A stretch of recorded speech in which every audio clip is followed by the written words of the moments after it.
I am here with Trystan, who is now down 70 pounds. Trystan is a very unique case because he is an incredibly successful entrepreneur who I had the pleasure of working with and helping to create the incredible physique that you see in front of you right now. But he's also somebody who in the last year has taken absolute control of every aspect of his life. And it started, at least I think a large part, with your health. So what was your light bulb moment when you were like, because I know you've struggled with weight. We were talking about that. You've gone up and down. So this time that you lost the weight, what was the light bulb moment that initiated you saying like, all right, I need to do something right now? And then what was it that caused you to do something a little different than what you've done in the past? So in December, after 30 years, previously skydiving, I did some static line jumps in the UK. It was always a dream of mine to skydive. Okay. And in December, I did ground school, did my first jump, and I realized that I was at the top end of the scale, that I couldn't be any heavier. Top end of the scale for, like your weight for skydiving. Okay, yeah. And you had kind of fallen in love with it, and you realized if you gained any more, you wouldn't be able to do it. Yeah, and equipment was going to be difficult to get hold of. Yeah. When you do anything. Yeah, when you're on the edge of that there. Well, and just safety, right? Like there probably comes down to it.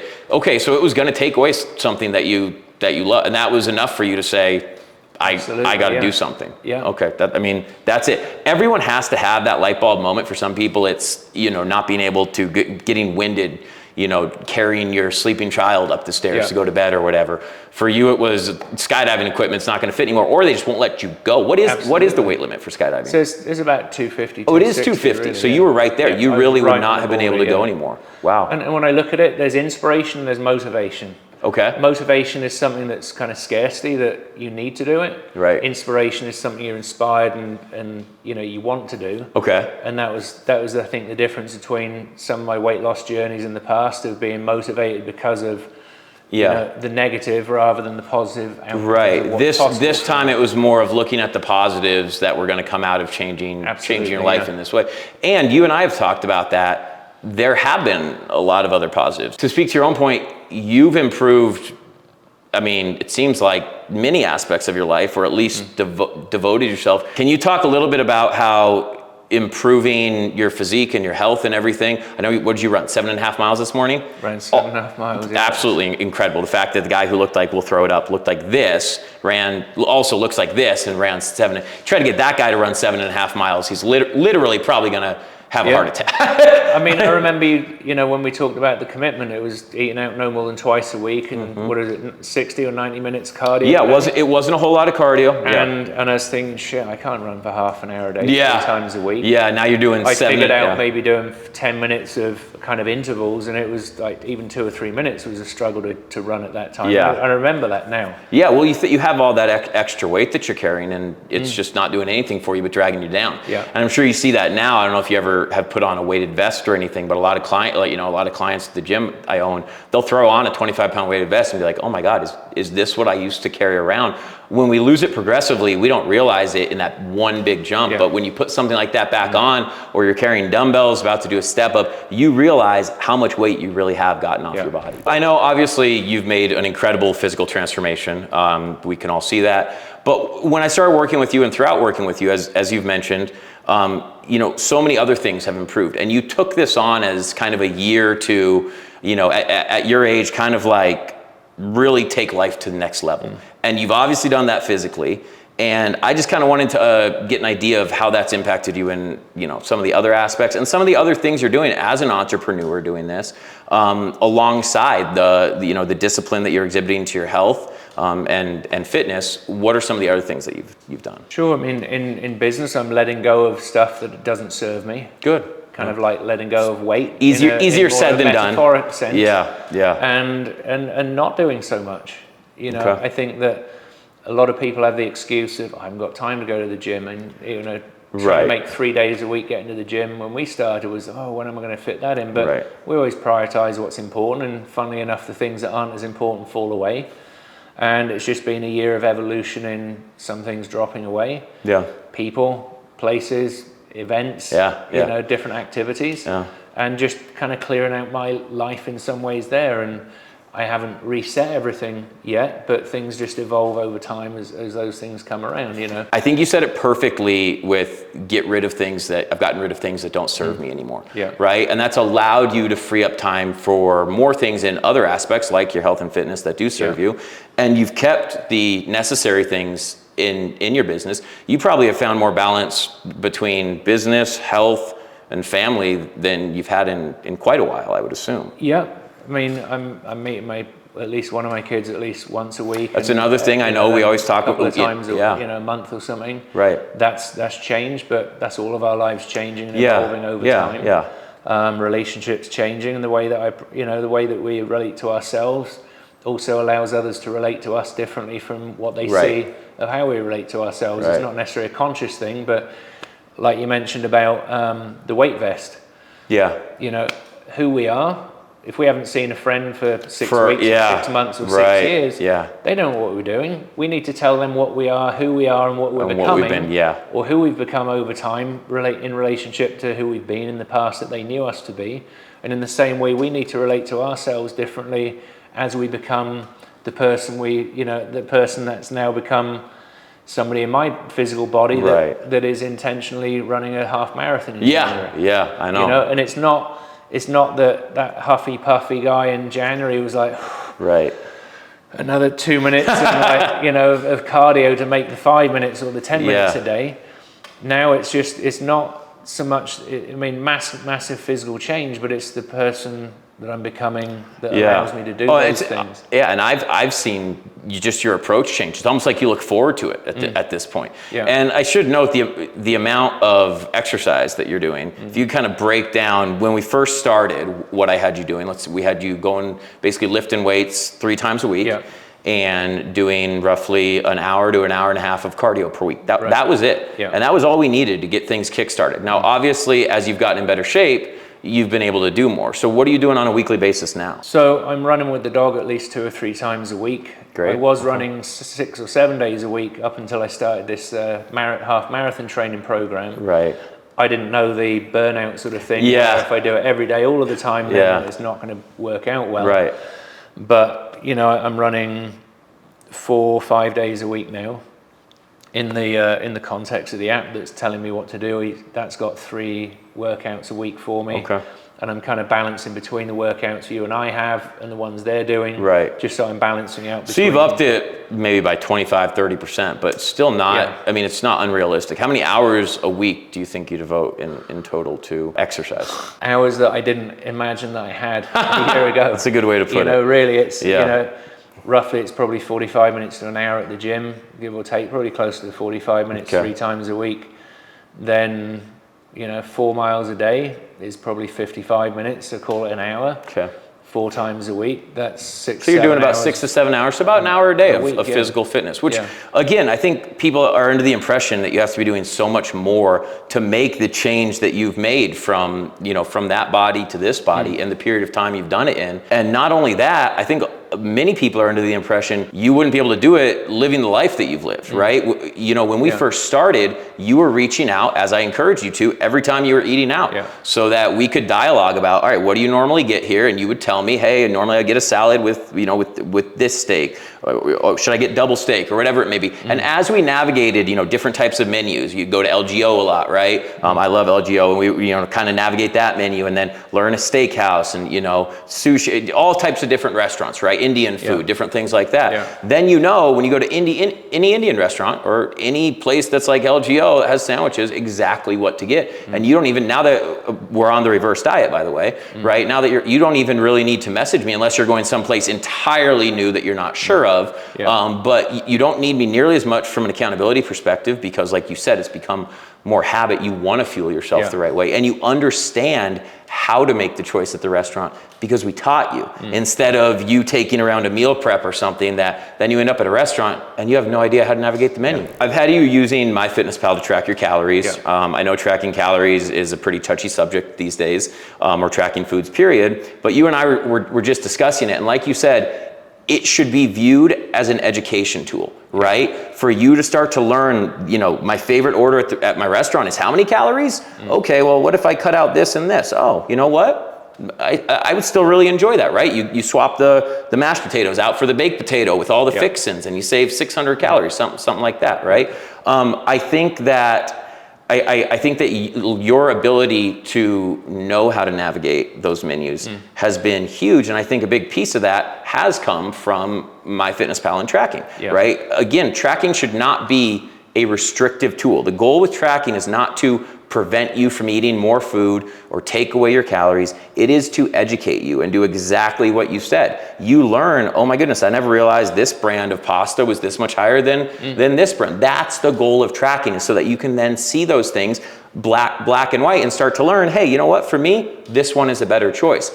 I think far too many people view it as something that is restricting them, like, oh, I only have 2,000 calories. And they think of it as this thing that they're fighting against, right? Yeah. Almost like the number is the evil thing. You took the opposite approach. You took it as a teaching tool from the beginning. Like you said, you take it to a grocery store and compare different items. How has MyFitnessPal helped to kind of educate you about, because I know you have a bit of a culinary background in cooking. Yeah. Obviously, I think you can prepare a lot more food. How has MyFitnessPal helped to educate you about the foods? What kind of changes have you made in your own cooking? Sure. So, I mean, before we worked together, somebody else has suggested MyFitnessPal. I don't know when that was or who it was, but I was very resistant to it. Yeah. It just looked complex. Maybe it's an older version of the app. I don't know. It helps a lot too to have somebody walk you through it. Yeah. There's a right way to use it and there's a wrong way to use it. And if you have used it before and view it as an eating disorder, you probably were taught to use it the wrong way. And I think a lot of people unfortunately are. The structure of now how I know to put a recipe together, my Cornish pasty recipe. That's in there. So I know I can make 5 Cornish pasties out of a batch of pastry and roughly what the weight of the vegetables and meat are going to be. Yeah. So easy. Breakfast, cornflakes with milk and the mushroom coffee or life cereal. I preset these things that I know that I'm going to have on a regular basis. So it's easy. Right. Then, I go to the store and I pick up a can of, I'm drinking soda water. I'm not drinking sodas. But if I was eat a bar of chocolate, I can just scan that one. It tells me what the portion size is. I do 2 of those if I have both bars of chocolate, or 1, those, what are these, the oat and honey type things. If I take those on a skydiving, just something to eat, apples, all of that stuff. It's so easy once you understand, but it's kind of like, it's like the dashboard on your car. If you're not paying attention to the speed and the revs and your tire pressures, you're oblivious to it. But when that check engine light comes on, which is the heart attack or whatever it is that comes up in your life that suddenly makes you aware, that's the time the problems are happening. But if you're constantly watching what your speed is, what the speed limit is, all of the different things, if you raise it to the awareness creates options and flexibility, then you're ahead of the game, not behind the curveball. I love that. That was a really good analogy, the way you put that together. Don't wait until your check engine light comes on, right? I mean, basically, not only do you need to be paying attention to those readings, but like we talked about, you need to understand what they mean, right? You might put somebody in front of all those dials. If you don't know what any of them mean, you might be reading them, but it's not going to do any good. Now you've got both, right? You're reading them and you fully understand what they mean and how they relate to you. And now it's just become almost automatic for you. I mean, business owners, they're looking at revenue, they're looking at the cost of sales, they're looking at the cost of business, operational expenses, capex, and then they're looking at the bottom line of the calories that are left. That's what we were looking for in the deficiency of calories, the limitation of the calories to ensure that we had sufficient fat burn or calorie burn to burn fat at that point. Almost like now we're looking on the opposite side of increasing the calories so that the body's burning more, and now we can take on calories that build with the composition of the fat, and carbs and the protein to make sure we're now building in the positive way. But it's all the awareness of knowing how that works. You don't just go and buy a load of materials at Home Depot and throw a house together. You've got to know which materials you need to buy, how much of each, and in what order you need to bring them in so that you can piece them together in the right way. Now, you probably need oil to fry a steak. But which oil you choose, how much which gives you the result that you want, whether it's sesame oil, whatever avocado oil, oil, it doesn't matter. And a little sprayer will do just great. And I think you don't need to drizzle in 3 tablespoons, right? Now, and you realize now, like, hey, my steak tastes just fine without the extra 300 calories of oil. And going to restaurants. I found it's a one-off restaurant in town. It's called the Dhaba, Indian restaurant in Tempe. Phenomenal place. Dharba? DHABA, Dhaba. Okay.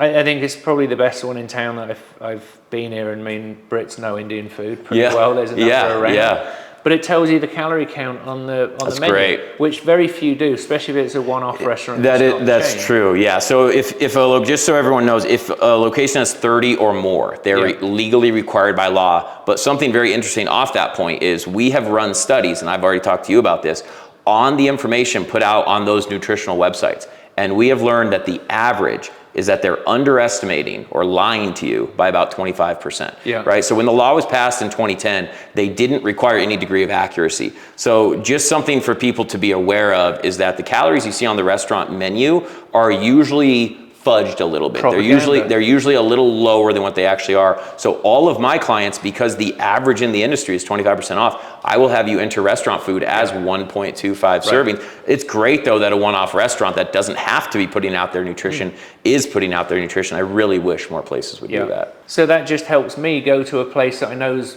reasonably reliably. Right. They're making their food a little better.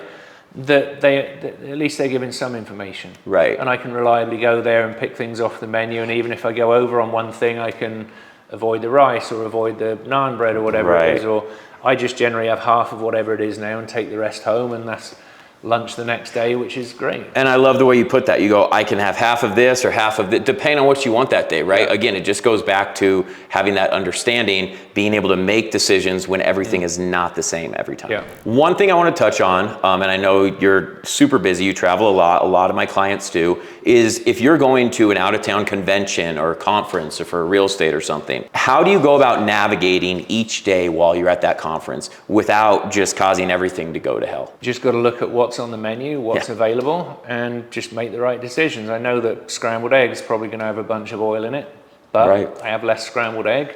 Maybe there's some bread, depends on where I am in the diet cycle, but I know that bread will fill me a little bit with a bit of egg, a bit of the flavor, and it's just balancing things so I feel full without stuffing myself or without, taking on too many calories, leaning into a lot. I drank so many cups of tea. I mean, I've been drinking a lot more tea recently. I know you mentioned drinking liquid as well. Taking fruit with you. Absolutely. So before I went, I don't know Hollywood, Florida. That's one of the last trips that I did. I mean, I went to California since. I know that place a little bit more. But I didn't have my car, so I packed probably about 8 Fuji apples. I went to Costco or Whole Foods, got a bunch of blackberries, raspberries, took them on as carry-on, took them with me, and I just put them in the fridge. Perfect, Just drew from those every day. So I'd go back to the room at lunchtime. Super low calorie too. So that way it's low calorie, it's high density, and it's really tasty. People say British food sucks because it's bland.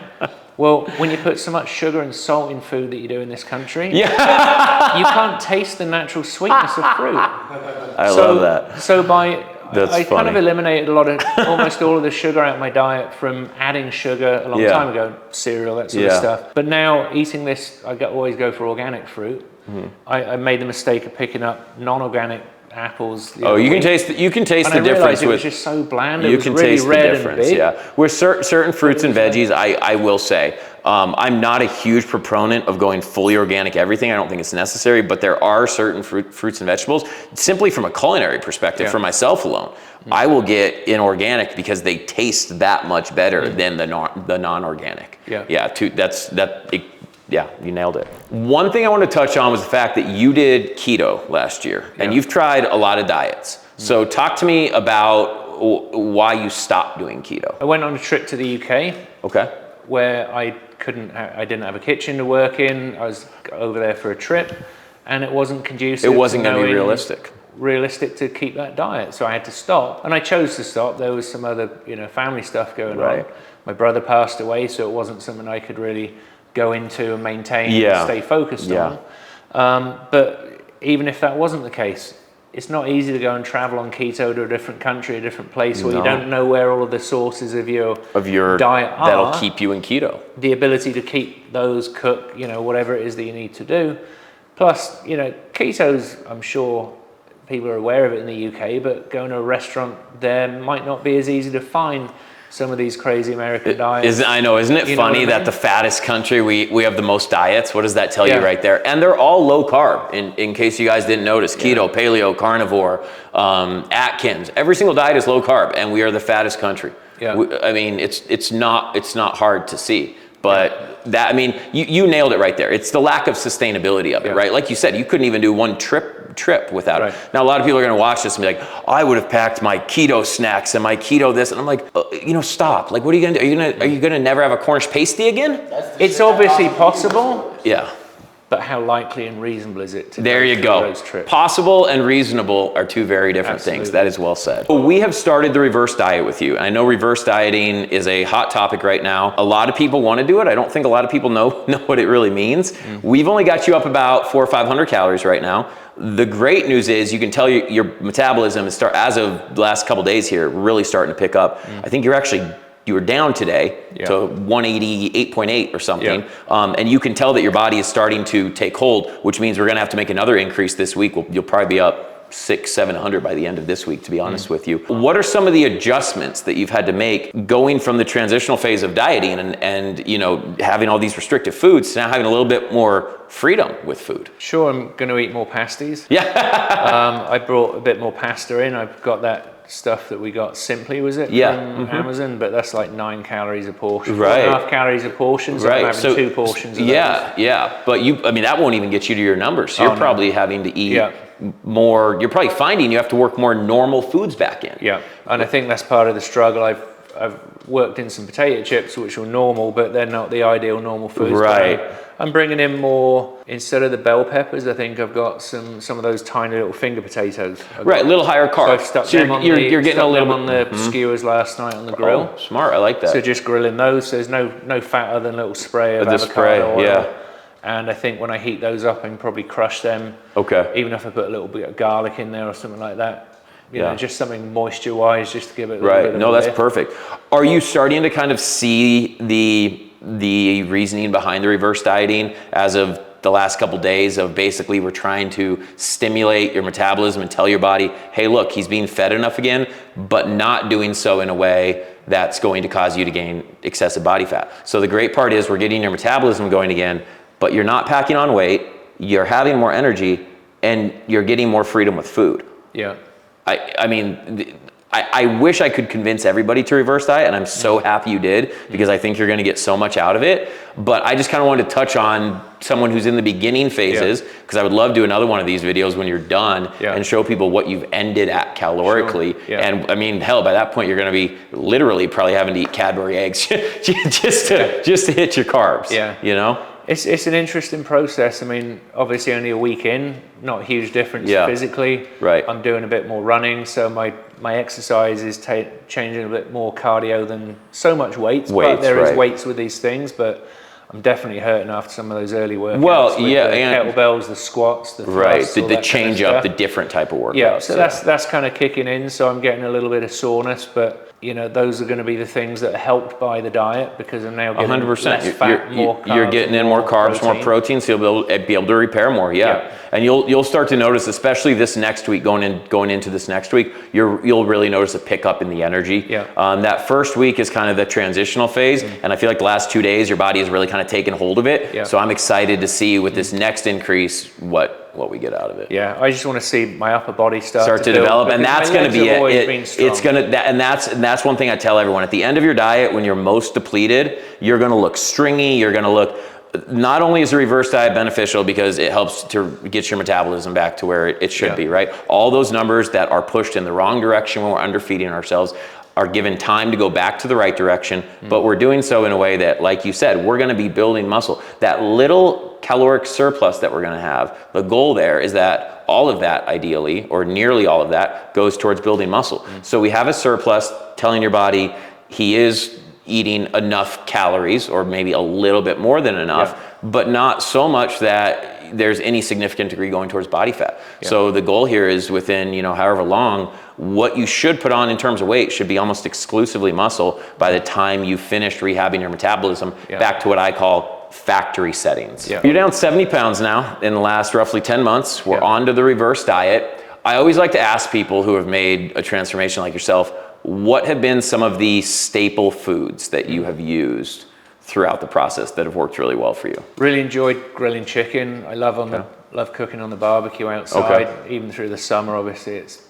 hot, but Yeah, it gets couple times a week, or a couple times a week. Okay. Yeah, I'll just get one of those big saddle packs from Costco. Okay. There's six packs in there. Yeah. So I'll cook 3 at a time, which is normally 6 breasts. And that way you're not cooking it up for the whole and getting, by Right. day 5, 6, it's tasting Yeah. old. Okay, so Right. that's great. Cooking up So chicken. it keeps it fresh.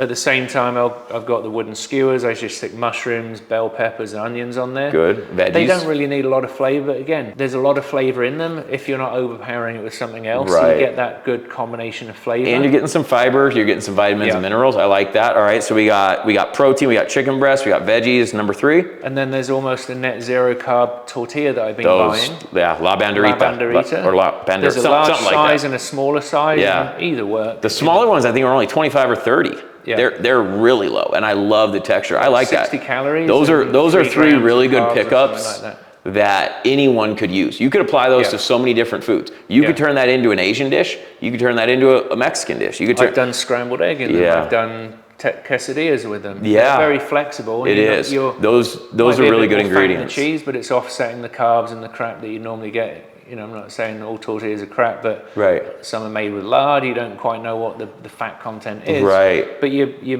minimizing that. And again, with MyFitnessPal, you're scanning the barcode. You and the know what you're cheese, getting. You weigh out how much it is, and after a while, you know that. After a while, you don't have to weigh it. A bowl of My Life cereal is a cup Exactly. of cereal or whatever it is, Exactly. and the amount of milk that you pour on it. That is the purpose of tracking. You could not have said it better right there. Let's say you're talking to that fat Trystan, right? And somebody watching this right now, probably in fat Trystan's position. What is the one thing you would say to them to do what you have done in the last less than a year? We can all take advice from friends, Right. but cutting the timeline and hiring somebody that knows what they're talking about and has got proven results. And those are sometimes hard to find. Always the best way is a recommendation from a friend that you trust. Blake recommended I call you in January, and I did. And I'm obviously so grateful to Blake. You know what? I'm equally as grateful. We read so much crap out there, whether it's politics, dieting, all of these different things. None of us really embody what the underlying meaning or the message of what we're trying to do is. But working with somebody that knows what they're doing, they keep you accountable, and whatever accountability means or is needed for you can vary. Right. The accountability for, what do I order from this menu? That's keeping me accountable. I'm eating out twice a week. That's accountability. It's not like you're going to call me Trystan, you're an asshole. What, a third time? Right. Sometimes you're going to have to, right? But it's mitigating the downside of, okay, I need to do it a third time this week, or whatever the choice is that you're making. You know that you're on a fast path to getting where you're going. Because you're keeping people in your life that are conducive to that goal. It's like hiring a handyman to build a house. Right. Yeah, it might get done. It's probably not going to be the best quality house, but why don't you just hire a developer, a construction company that builds houses to come and build your house? Yeah. Talk to Matt.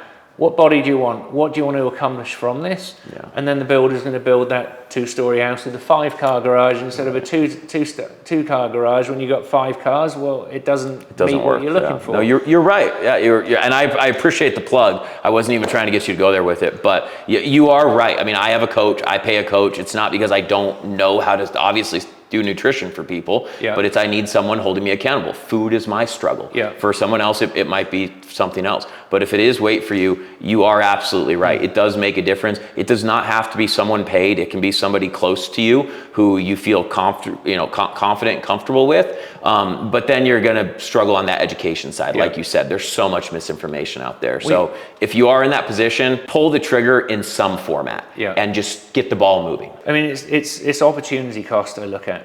Yeah. If you look at Starbucks, $5 a day, 5 days a week, that could turn out to be $80,000 over a number of years with the power of compounding. Right. The opportunity lost is 80 grand. What you spent might be 40 grand, but what you don't gain from not spending it by investing it by somewhere putting else. it somewhere else. Now we look at lifespan, quality of life. Lifespan, I like that. If we don't look at the opportunity lost from going and eating, whether it's McDonald's or the crap that you have, the quality of the end of your life, the quality is even the length is decreased sooner in your life by you lengthening this time of not paying attention. Right, I like that lifespan. It's like if you're driving your car, you have a blowout. If you're driving on a rim on the road, that wheel's going to need replacing. Possibly you might skid everything else. That's a great Now put that into your life into your life. Right. If you wait until you're the flat tire or the check engine light. If you've had a heart attack, well, there's no going back from having the heart attack. The damage is always done. Right. Now the higher risk is already there. Now the risk is here now for all of us.